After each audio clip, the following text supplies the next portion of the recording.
عليكم ورحمة الله وبركاته.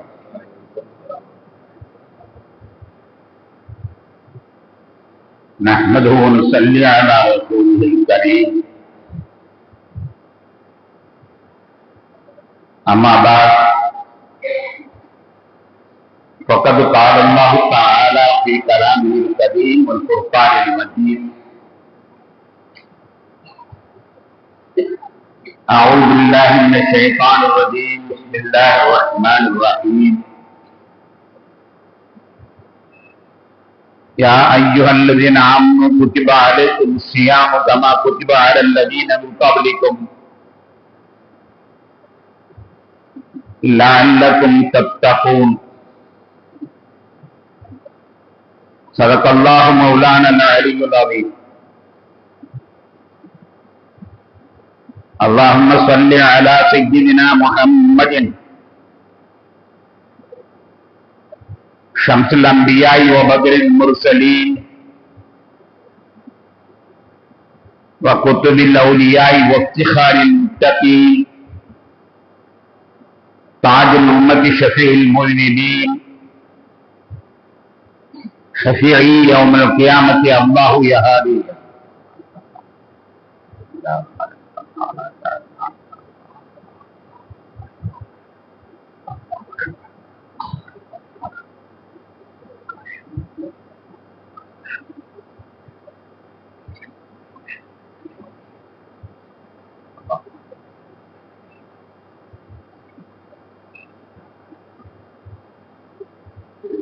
கண்ணியத்திற்கு மிகுந்த மரியாதைக்கு முடித்தான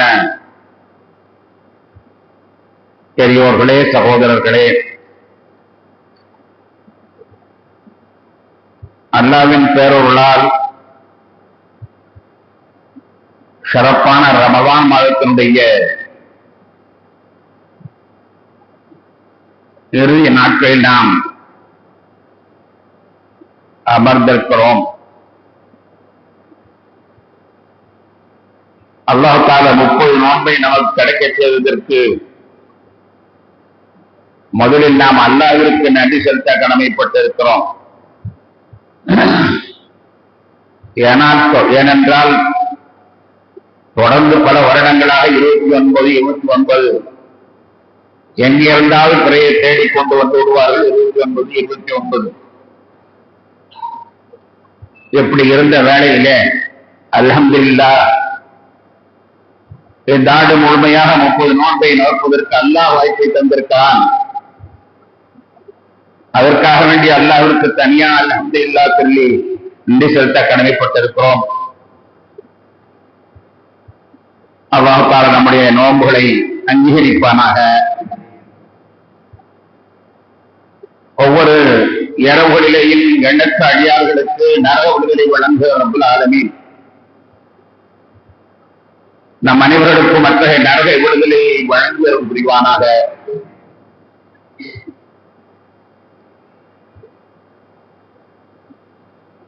சிறப்பான 1000 மாதங்களை விட சிறப்பான ஒரு நாளை அல்லாஹ் நமக்கு தந்து 1000 மாதங்களை விட சிறப்பான அவை நாம் செய்தவர்களாக உண்மையிலே அந்த பாக்கியத்தை பெற்றவர்களாக அல்லாஹ் நம்மை கபூல் செய்கிறோம் புரிவானாக. இந்த ரமலானிலே அல்லாஹ்வுடைய ஆணைக்கு மாற்றமாக ஏதாவது சின்ன சருகுதல்கள் நம்மிடமிருந்து ஏற்பட்டதென்றால் அல்லாஹ் தஆலா அந்த சருகுதல்களையும் பெரிதாக நினைக்காமல் அதையெல்லாம் மன்னித்து மன்னிப்படனாகி அல்லாஹ் முழுமையான நன்மையை நிரப்பமாக குறைவில்லாமல் உச்சமில்லாமல் நமக்கு தந்தவன் புரிவானாக.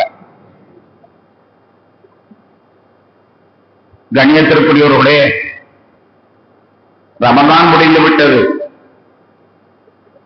ஆனால் இன்று இரவு வருகிறதே, அந்த இரவு உண்மையிலேயே மிகப்பெரிய இரவு. அந்த இரவை நாம் இறைச்சி வாங்குவதிலேயும் கஞ்சி காட்டுவதிலேயுமே கடித்து விடுகிறோம் பெரும்பாலாக. ஆனால் இந்த 29 இரவுகளுக்கெல்லாம் மேன்மையான நன்மை தரக்கூடிய இரவுதான் பெர்னாட் இரவு. பெர்னாட் இரவில் அமல் செய்வது இந்த 30 நாளும் செய்த அமல்களுடைய கூலி சேர்த்து மொத்தமாக கிடைக்கும் என்று நபிகள் நாயகம் ஸல்லல்லாஹு அலைஹி வஸல்லம் அவர்கள் குறிப்பிட்டிருக்கிறார்.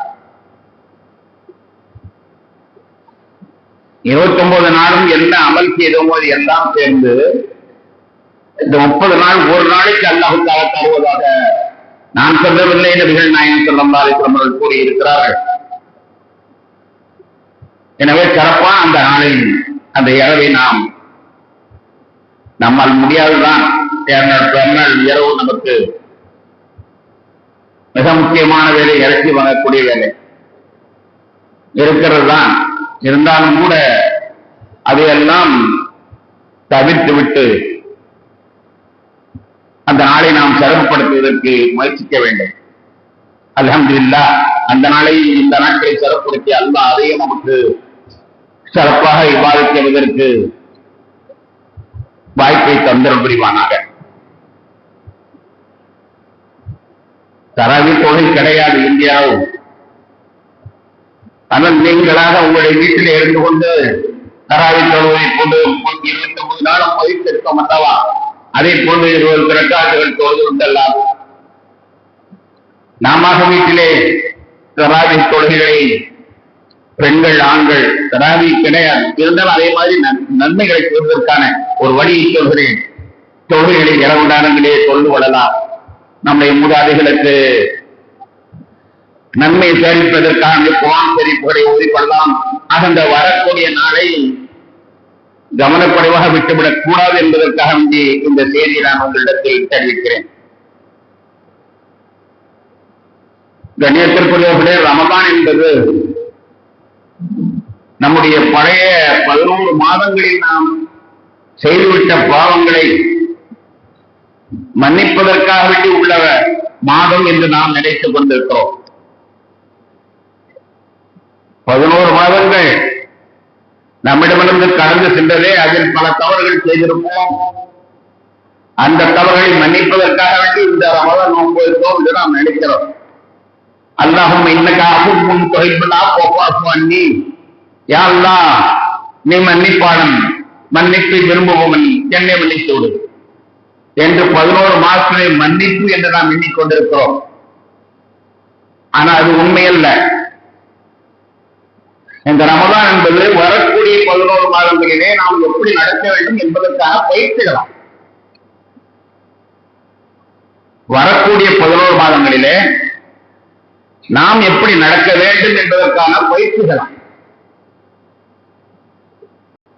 இதை அல்லாஹ் நான் ஆரம்பித்த வசனத்திலே சொல்லும் போது சொல்லுவான், யா அய்யுஹல்லதீன ஆமனூ குத்திப அலைக்கும் ஸியாமு கமா குத்திப அலல்லதீன மின் கப்லிக்கும், உங்களுக்கு முன்னாள்வர்களுக்கு நோன்பை கடமையாக்கப்பட்டதை கொண்டே உங்களுக்கும் நோன்பை கடமையாக்கப்பட்டிருக்கிறது. எதுக்காக வேண்டி தெரியுமா? லஅல்லக்கும் தத்தகூன், நீங்கள் தக்வாவானவா ஆகுவதற்காக. தக்வாவை வாட்டிட்டு, தக்வா என்றால் என்ன? தக்வாவானவாக ஆகுவதற்காக வேண்டி. ஆக நோன்பு என்பது வரக்கூடிய காலத்தில் நீங்கள் தக்வாவாக இருக்க வேண்டும். அதற்கு வேண்டித்தான் கடமையாக்கப்பட்டது, விட முந்தையதை மன்னிப்பதற்காக வேண்டிய உள்ளது அல்ல. வருங்காலத்தில் தக்வா உள்ளவர்களாக ஆக வேண்டும். கண்ணியத்திற்குரியவர்களே, 11 மாதங்களாக சுன்னத்தாக 20 ரக்காத்துகள் தொழ முடிந்தது. நம்மளால் சுன்னத்தான தராவி 20 ரக்காத் தொழ முடிந்தது இல்லையா? தராவி 20 ரக்காத்து சுன்னத்தாக தொழ முடிந்தது. சரி, அப்படி முடிஞ்சிருப்பா. வரக்கூடிய 11 மாசமும் பரதையாவது 17 ரக்காத்து பிளஸ் 3 20 ரக்காத்து தொழு. ஏன் அதை ஓடிடுற பிள்ளைகளுக்கு? இந்த வரக்கூடிய 11 மாசம் எப்படி இருக்கணும்னு தான் சுன்னத்தான 20 ரக்காத்துகள் நமக்கு தரப்பட்டிருக்கிறது. ரமதான் முடிஞ்ச உடனே சில பேர் சலாங்களுக்கு போயிடுவாங்க, அடுத்த ரமதான் தான் பள்ளியாசலுக்கு வருவாங்க. அப்படிப்பட்ட ஆட்களையும் நம்ம பார்த்துக்கிட்டு இருக்கோம். அப்ப அவங்ககிட்ட கேள்வி, இந்த ரமலான் எதுக்கு தெரியுமா? ஒன்னா சுண்ணத்தை 20 இருக்கா தொட முடிஞ்சதுப்பா, பரது 20 இருக்கா, பரது 17 இருக்கா. கூட்டி கழிச்சு பார்த்தா பஜ்ருக்கு 2 இருக்கா, ஒருத்த 4 இருக்கா, அசருக்கு 4 இருக்கா, மகரிபுக்கு 3 இருக்கா, இஷாவுக்கு 4 இருக்கா, 17 இருக்கா பரது. வித்ரு ஒரு 3 கடமையானது. ஆனா வித்ரு வாஜிபு கடமை, ஷாஃபியா கூட சுண்ணத்தாக இருக்கலாம். அதனால சுண்ணத்துக்கு முக்கியமான சுண்ணத்து. ஆக தனா சுண்ணத்தன 20 இருக்கா தொழுதில்ல, சுண்ணத்தொழுது பரதையால் 20 இருக்கா தொழுவதற்கான பயிற்சி தான். ஒன்னால நின்று தொட முடியும்.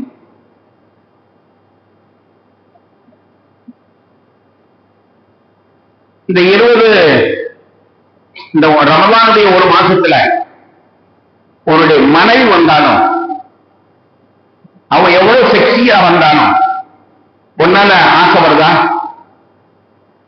உன்னால ஆசை வருது இல்ல? இல்ல, அந்த நினைப்பே உனக்கு வரமாட்டேங்குது.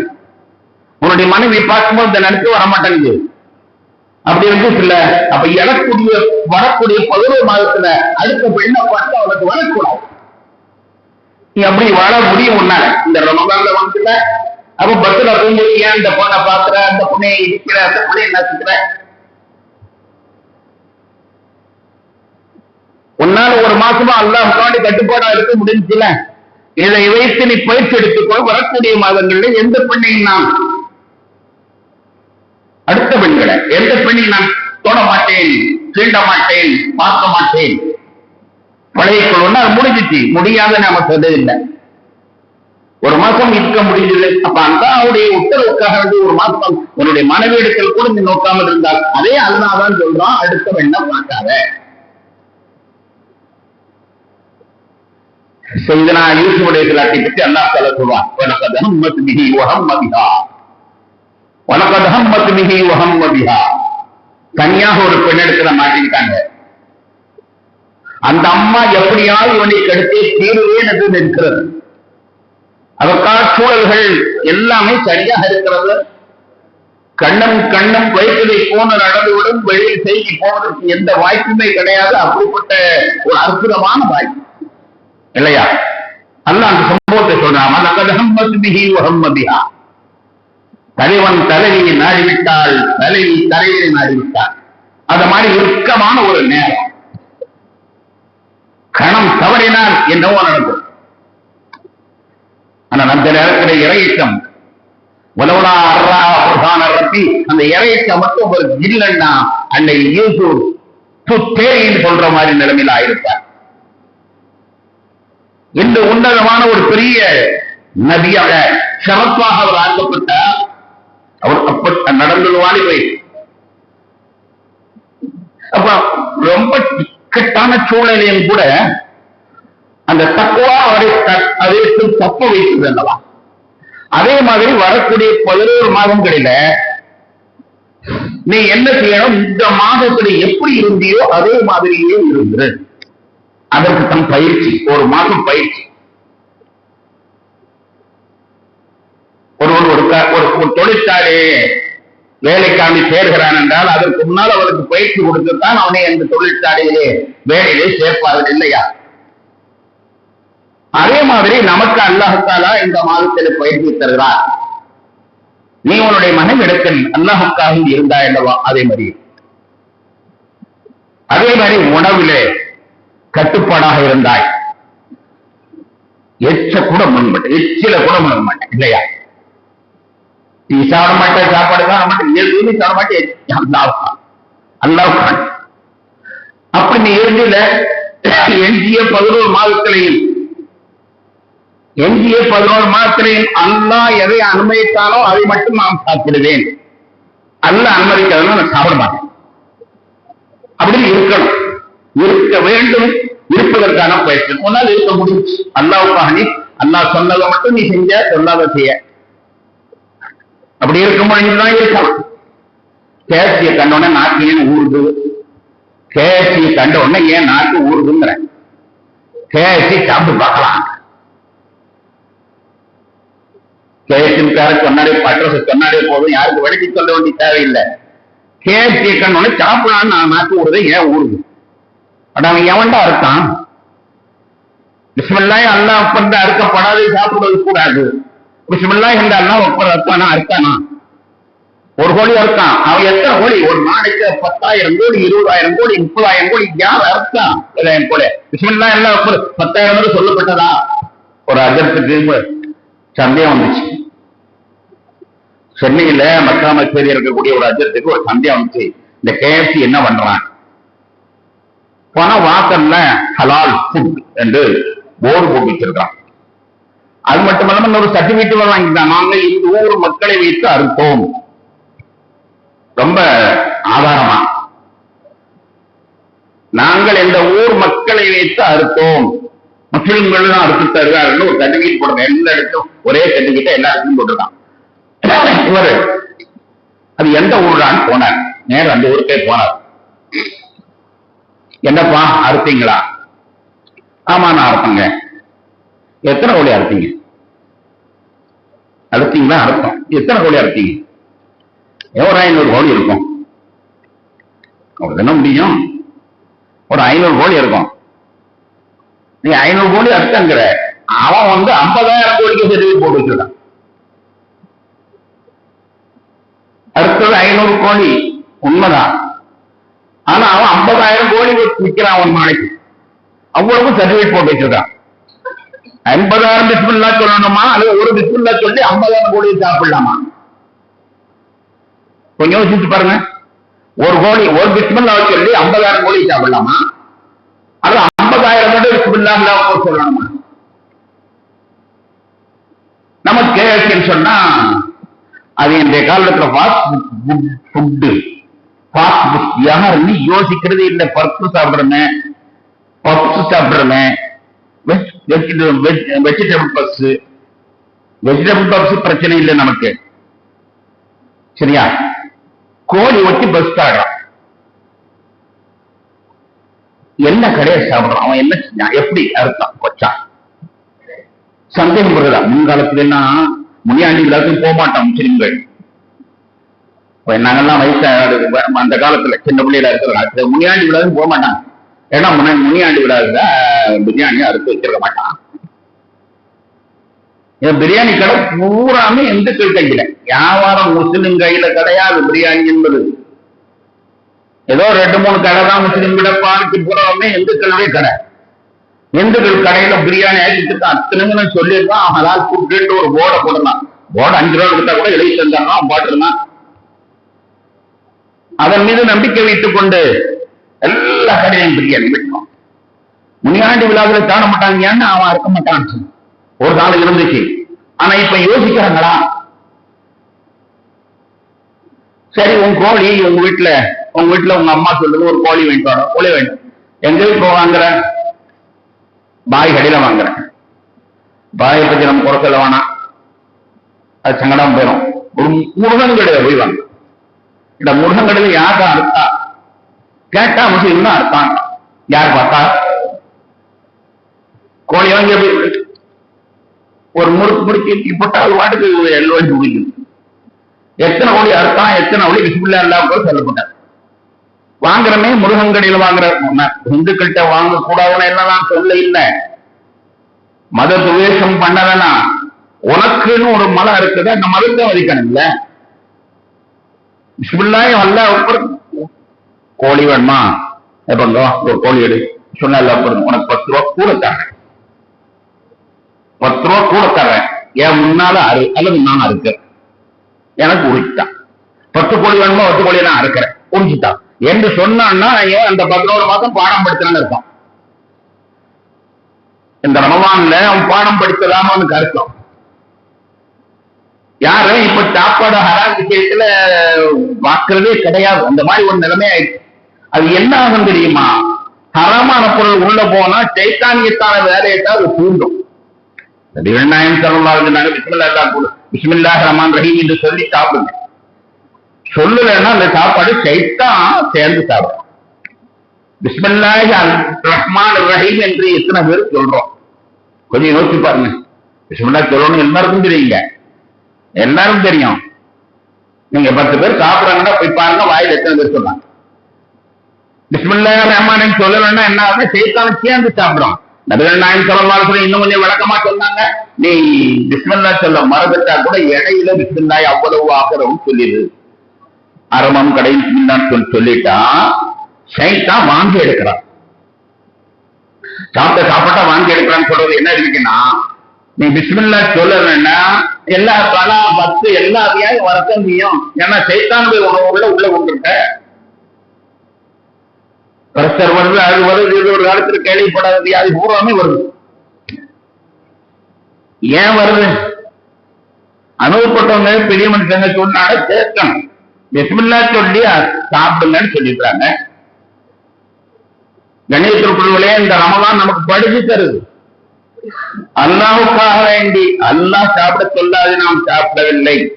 இதே மாதிரியே 11 மாதமும் நீ அல்லாஹ் சாப்பிட சொன்னான் என்பதற்காக வேண்டி அல்லாஹ் சாப்பிட சொன்னதை மட்டும் சாப்பிட வேண்டும், மற்றது நீ சாப்பிடக்கூடாது.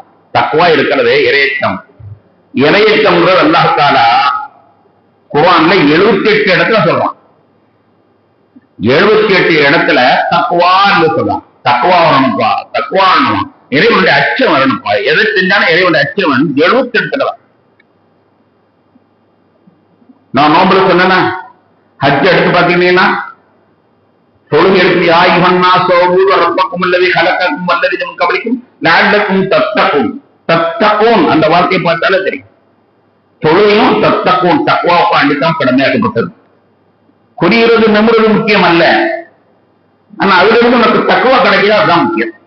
இல்லைங்கன்னா அல்லது முகாவலாதிமாவுகாவலாக்கி தக்குவா இருக்கும்.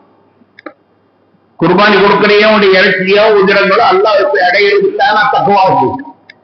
தக்குவா எதுல இருந்து அல்லாஹ் அனுமதித்ததா அனுமதிக்காததா அதை பற்றி உனக்கு அதுல சிந்தனைகள் வேண்டும். இந்த ரமலான் வருங்காலத்தில் 11 மாதம் எப்படி இருக்க வேண்டும்? பசித்திரு, விழித்திரு, தனித்திரு 3 வேளைகளை நாம் பார்த்தோம். பதவி என்று சொல்வார்கள். பதவி என்றால் பசித்திரு, தனித்திரு, விழித்திரு 3 வேளை நம்ம செஞ்சோம். பசித்திருந்தோம் அல்லாஹ் தாண்டி, இரவு காலங்களில் விழித்திருந்தோம். ஏத்திக்காக இருக்கக்கூடிய மகாராசர்கள் அல்லாஹ் பாக்கியசாலிகள் லைலத்துல் கத்ர் அடைந்தவர்களை பார்க்க வேண்டுமையானால் அவர்களை பார்க்கலாம். நம்ம சுத்தனவங்களுக்கெல்லாம் கிடைச்சா இல்லையான்னு சொல்ல முடியாது. ஏன்னா அவங்க பள்ளியாதுல இருந்தாங்க, அவங்க கிடைச்சே தெரியல. லைலத்துல் கத்ர் இருந்து ஆளுகளை பார்க்கணும்னா ஏத்திக்காக பார்க்கலாம். அவங்க கட்டாயம் கிடையாது. நமக்கு கிடைச்சா அல்லாஹ். ஆக தனித்திருந்தார். தனித்திருத்தல், பசித்திருத்தல், விழித்திருத்தல் இந்த 3ஐயும் பயிற்சி வருவதற்காக நீ அல்லாஹ்வுக்காக வேண்டி எவ்வளவு தர்மம் கொடுத்த நோம்புல. எதுக்கு தெரியுமா? மற்ற மாதமும் தர்மம் கொடுக்கணும். கத்திய பிசனியா மாறிடக்கூடாது. ரமலான்ல தர்மம் கொடுக்கலப்பா, ரமலான்ல கொடுத்தான் 70 நாள் கொடுக்கிற. ஆனா இது உனக்கு பயிற்சி. மற்ற ஆள்லாம் நீ கொடுக்கணும். தர்மம் உனக்கு மற்ற ஆள்லையும் கொடுக்கணும். ரமலானுடைய நாடங்கள்ல குர்ஆன் ஓதணும், தனியா ஓதணும். ரமலான் முடிச்சுன்னா அப்போ நீ ஓதணும். 11 மாதங்களும் நீ ஓத வேண்டும். குர்ஆன் 11 மாதம் ஓதணுக்காண்டித்தான் ஒரு தடவை ஆவிதை முழுமையாக ஓதவிட்டு அல்ஹம்துலில்லாஹ் இந்த வருஷம் நல்ல சிறப்பாக ஓதினார்கள். நாம் கேட்டோம். ஒரு ஆசுமை குர்ஆனை முழுமையா கேட்க வச்சிருக்கோம். எதுக்கு?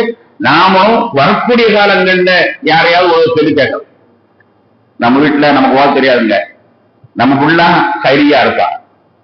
எப்ப கைரியா நீ ஒரு நாளைக்கு ஒரு பக்கம் குர்ஆன் ஓது. நான் போறதுக்கு முன்னாடி ஒரு பக்கம் நான் ஒரு கேட்டு போறேன். இல்ல ஒரு காஜிசு ஓது. நான் கேட்டு யாரு அந்த யோசனை வருது. பிரபாதம் பாடினோம் அதுதான் காலையில் எழுந்து சொன்ன பாட்டு முதல்பட்டா வீட்டுக்கு நம்ம வீட்டுல.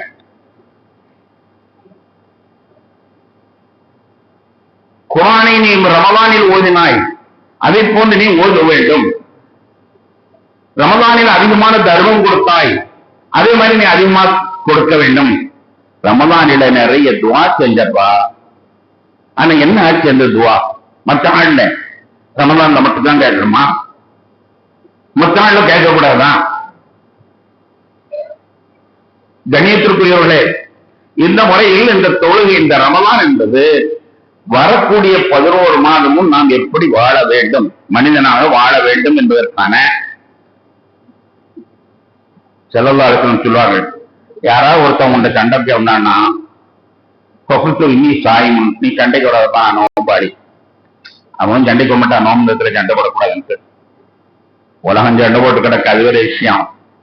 சாதாரணமாக நம்ம தனி மனிதனுடைய வாழ்க்கையில யாரா சண்டைக்கு வந்தா அலமதுல்ல இப்ப என்ன சண்டைக்கு வராதான்னு. இப்ப இதே நேரத்துலதான் மற்ற 11 மாதங்களையும் யாராவது சண்டைக்கு இருந்தா இதா காத்த மூமல் ஜாகிருந்தா காலு கலாமா. 11 மாசங்கள்ல யார் சண்டைக்கு வந்தா எனக்கு எண்ணி விட்டுருப்பான ஒரு முஸ்லீம்பா. இதா காத்த மூமல் ஜாகிருந்தா முட்டாள்கள் ஏதாவது விட்டாக்கணுமா வார்த்தையை விட்டான்னு சொன்னா காலு கலாமா கலாம் வரைக்கும் போயிட்டு வந்துக்கலாம். இந்த ரமலான்ல எப்படி நீ இருந்திய உன்னை நீ கண்ணாடி நீ ஒரு கண்ணாடி. இந்த கண்ணாடியில 11 மாசம் எப்படி இருந்தாயோ அதே இந்த ஒரு மாசம் எப்படி இருந்தாயோ அதே போன்று 11 மாதமும் நீ இருக்க வேண்டும். அதற்கு பெயர்தான் இறைச்சம். அந்த இறைச்சம் தான் நோன்பனுடைய பலாபலனாக அமைந்திருக்கிறது. கண்ணியத்திற்குரிய பெருமக்களே, நோன்பு என்பது ரமலான் எவ்வளவு சிறப்பான மாதம் தெரியுமா? நபிகள் நாயகம் ஸல்லல்லாஹு அலைஹி வஸல்லம் அவர்கள் பத்ர் யுத்தத்தை ரமதானில் தான் செய்தார். பத்ர் யுத்தம். அதே போன்றே ஃபத்ஹ் மக்கா, மக்காவுடைய வெற்றி அந்த மாதத்தில் தான் செய்தார். ஒரே ஒரு வரலாற்றுடைய செய்தி மட்டும் உங்களுக்கு சொல்லுவேன். மூத்தா என்ற ஒரு தற்காப்பு யுத்தம். மூத்தா என்ற ஒரு தற்காப்பு யுத்தம். அந்த தற்காப்பு யுத்தத்தில 3 பேர்கள் தளபதிகள். அதுல ஒருவர் ஜாஃபர் பின் அபி தாலிப். ஜாஃபர் பின் அபி தாலிப் ரலியல்லாஹு அன்ஹு தளபதியாக இருந்து போரிடுகிறார். பெரும்பாலான சண்டைகள் ரமலான்ல தான் நடந்திருக்கு. தளபதியாக இருந்து அவர்கள் போராடுகிறார்கள். போராடி கொண்டிருக்கும் பொழுது அவர்கள் குத்தப்படுகிறார்கள். கீழே விழுந்து விட்டார்கள். இழந்து விட்டு அவங்களுக்கு மூச்சு ஓடிக்கிட்டு, மௌத்தாகக்கூடிய நேரத்தில் ஓடிக்கிட்டு, உடம்புல 90 காயங்கள். 90 காயங்கள். மௌத்தாகக்கூடிய நேரத்தில் அவர்கள் இருந்து கொண்டிருக்கிறார். அந்த நேரத்தில் ஒருத்தர் கொஞ்சம் தண்ணீரை எடுத்து ஒரு டம்ளர் தண்ணீர் எடுத்து கொண்டு போய் அவங்களுக்கு கொடுத்து நீங்க தண்ணீரை குடிங்க என்பதாக கொடுக்கிறார். மௌத்தாகிற நேரத்தில் ஒரு தாகம் ஏற்படும். எப்படிப்பட்ட தாகம் என்றால் உலகத்தினுடைய தண்ணீரை எல்லாம் புகட்டினாலும் தாகம் தீராது. அப்படிப்பட்ட தாகம் ஏற்படும் என்று நபிகள் நாயகம் ஸல்லல்லாஹு அலைஹி வஸல்லம் சொல்லி இருக்கிறார்கள். அதோட 90 காயங்களில் புலம்பிக் கொண்டிருக்கக்கூடிய அந்த மனிதனுக்கு ஒரு டம்ளர் தண்ணீரை கொண்டு போய் கொடுக்கிறார். கொடுக்கும் போது அவர் என்ன சொல்றாரு தெரியுமா? இல்லை, எனக்கு நீங்கள் தண்ணீர் தராதீர்கள். ஏனென்றால் நான் கொல்லப்படுவேன் என்று நபிகள் நாயகம் ஸல்லல்லாஹு அலைஹி வஸல்லம் அவர்கள் முன்பே எனக்கு சொல்லிவிட்டார்கள். அதனால நான் இறக்கப்படுவது நிச்சயம். கொல்லப்படும் பொழுது நான் அல்லாஹ்வை சந்திப்பேன். அல்லாஹ்வை சந்திக்கும் போது நோன்பாளியா இருக்க வேண்டும் என்று நியத்து வைத்து இன்றைக்கு காலையில் இருந்து நான் போராடுகிறேன். நோன்பாளியாக இருக்கணும். 99 காயங்கள் பட்டு இருக்கக்கூடிய அந்த யுத்த காலத்திலேயுமே நான் நோன்பாளி, நோன்பை கடைபிடிக்க வேண்டும், தண்ணீர் தராதீர்கள் என்று சொல்கிறார். மகரிபுக்கு பிறகு வந்து தண்ணீரை கொண்டு வர தாருங்கள். நான் வேண்டால் நோன்பு அப்போது உயிரோடு இருந்தால் திறந்து கொள்கிறேன். ஆனாலும் கூட நோன்பாளியா இருக்கும் போதே இறக்க விரும்புகிறேன் என்று சொல்கிறார். கண்ணியத்திற்குரியவர்களே, அருமை சஹாபாக்கள், அல்லாஹ்வை நான் சந்திக்கும் பொழுது நோன்பாளியாக சந்திக்க வேண்டும் என்று நம்பி இருக்கிறார்கள் என்றால் அந்த சஹாபாக்கள் இந்த நோன்பு எவ்வளவு பெரிய முக்கியத்துவத்தை அவர்கள் கொண்டிருந்தார்கள் என்பதை நமக்கு சொல்லித் தெரிய வேண்டிய அவசியம் இல்லை. அப்படிப்பட்ட சிறப்பான நோன்பு நம்மிடத்தில் வந்திருக்கிறது. அல்லாஹ் அல்லாஹ் நம்மை விட்டும் செல்ல போகிறது. இந்த நோம்பினால் ஏற்பட்ட மாற்றங்கள் நம்முடைய வாழ்க்கையிலே முழுமையாக பின்பற்றப்படவில்லை. மீண்டும் நான் சொல்லிக் கொள்கிறேன், உணவு விஷயத்திலும் சரி, உணர்வு விஷயத்திலும் சரி, ஓதுதல் என்ற விஷயத்திலும் சரி, ஜக்காத் கொடுப்பது என்ற விஷயத்திலும் சரி, அடுத்தவரிடத்தில் பிரச்சனை கிளப்பாமல் இருப்பது, அடுத்தவரிடத்தில் சண்டைப்படாமல் இருக்கிறது என்ற விஷயத்திலும் சரி, அதிகமான அளவிற்கு அல்லாஹ்வுடைய சிந்தனையில் வைத்துக் கொள்வதும் சரி, தொழுகையிலும் சரி, நாம் அல்லாஹ்வை பயிற்சி எடுத்துக்கொண்டு செய்யக்கூடியவர்களாக இருக்க வேண்டும். ஆனால் ஏன் தான் தெரியவில்லையோ தெரியவில்லை, ரமதான் நேரத்திலே மக்கள் பள்ளிவாசலுக்கு வருகிறார்கள், அதன் பிறகு என்ன ஆகிறது என்றே தெரியவில்லை. தொழுகை கடமை இல்லை என்று நினைக்கிறார்களா? தொழுகை கடமை இல்லை என்று நினைக்கிறார்களா? கண்ணியத்திற்குரியவர்களே, தக்வாவை நம்முடைய உள்ளத்திலே இடம்பெற செய்து கொள்ளுங்கள். அல்லாஹ் நம்முடைய இபாதத்தை மிக சிறப்பானதாக ஏற்றுக்கொண்டதை போன்றே வரக்கூடிய பெருநாளையும் மன மகிழ்ச்சியாக கொண்டாடுவதற்கான வாய்ப்பை அல்லாஹ் நமக்கு தருவானாக. பெருநாளா இல்லையா என்று சந்தேகப்படாமல் உறுதியான பெருநாள் என்று தெரியக்கூடிய நிலைமையிலே கூடி தரக்கூடிய நாள். நாளை பெருநாள் என்றால் சின்ன ரூ என்று சொல் போட்டிருக்கிறது, ஆனால் அது பெரிய ரூ என்ற அர்த்தம் வைத்துக் கொண்டால் பெரும் நாள், ஒரு கூலி பெரும் நாள், அல்லாஹ் கூலி தரக்கூடிய நாள். பராத்துடைய இரவிலே அல்லாஹ் வானத்துக்கு வருவான் என்று சொல்வார்கள். அதே மாதிரி பெருநாள் காலையிலும் அல்லாஹ் உலக வானத்துக்கு வருகை செய்கிறார். வருகை தந்து நமக்கு அல்லாஹ் கூலி தரக்கூடிய நாள், கூலி அல்லாஹ்வாக நேரடி தரக்கூடிய நாள் பெருநாள். அதான் பெரிய நாள் என்ற முறையில் அது வந்திருக்கிறது. எனவே இந்த இரவை நாம் இபாதத்திலே கழித்துக் கொண்டு மறுநாள் அல்லாஹ்விடத்திலே முழுமையான கூலியை நாம் பெற முயற்சிப்போமாக. ரமலானிலே பள்ளிவாசலை நெருக்கமாக வைத்துக் கொண்டவர்கள் எந்நேரமும் எல்லா காலங்களும் அதை நெருக்கமாக வைத்துக் கொள்வோமாக. அல்லாஹ் அருள் புரிவானாக. வாஹிர் தஅவானா அல்ஹம்துலில்லாஹி ரப்பில் ஆலமீன். அஸ்ஸலாமு அலைக்கும் வரஹ்மத்துல்லாஹி வபரகாத்துஹு.